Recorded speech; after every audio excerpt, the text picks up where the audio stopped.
New Zealand পার্লামেন্টে ঘটল এক নজিরবিহীন ঘটনা।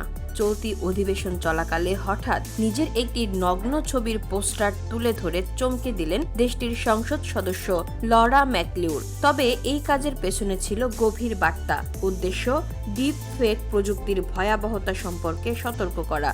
লরা ম্যাকলিউর, যিনি নিউজিল্যান্ডের এসিটি পার্টির একজন জনপ্রিয় আইন প্রণেতা, সংসদে দাঁড়িয়ে বলেন, ছবিটি আমার, কিন্তু একেবারেই আসল নয়। এটি আমি মাত্র 5 মিনিটে তৈরি করেছি। এটা বোঝানোর জন্যই আমি এটি এখানে দেখাচ্ছি। কৃত্রিম বুদ্ধিমত্তার অপব্যবহার কতটা সহজ এবং কতটা ভয়ঙ্কর হতে পারে।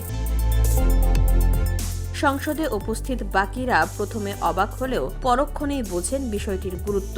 লরা বলেন, আমি ক্ষমা প্রার্থী, তবে এটি আমি করেছি সবাইকে নাড়া দেওয়ার জন্য। আজকের যুব সমাজ এই ধরনের ভুয়া বিকৃত কন্টেন্টের কারণে ভয়াবহ মানসিক চাপে রয়েছে।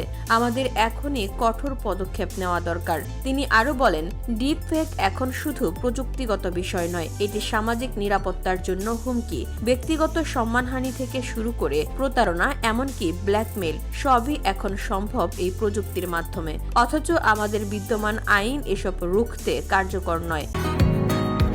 বসুন্ধরা, উত্তরা, বনশ্রী, কুড়িল ও বাড্ডা সহ রাজধানীর বিভিন্ন স্থানে অভিজাত ও অত্যাধুনিক মানের ফ্ল্যাট কেনার এক নির্ভরযোগ্য প্রতিষ্ঠান প্লেজেন্ট প্রপার্টিজ লিমিটেড। তাই আপনার স্বপ্নের আবাসনের জন্য আজই যোগাযোগ করুন। Pleasant properties limited, where destiny matches eventually. Lawler এমন সাহসী পদক্ষেপ ইতোমধ্যেই আন্তর্জাতিক মহলে প্রশংসা কুড়িয়েছে। অনেকেই বলছেন, তিনি পার্লামেন্টের ভেতর থেকেই যে বার্তা দিয়েছেন তা গোটা বিশ্বকে কৃত্রিম বুদ্ধিমত্তার বিপজ্জনক দিক নিয়ে ভাবতে বাধ্য করবে। উল্লেখ্য, সম্প্রতি বাংলাদেশ সহ বিভিন্ন দেশে ডিপ ফেক ভিডিও ও ছবি ছড়িয়ে পড়ে বিভ্রান্তি, মানহানি ও অপরাধমূলক কর্মকাণ্ড বেড়েই চলেছে। এই পটভূমিতে লরার বক্তব্য প্রযুক্তি নির্ভর ভবিষ্যতের জন্য এক সতর্ক সংকেত বলেই মনে করছেন বিশ্লেষকরা।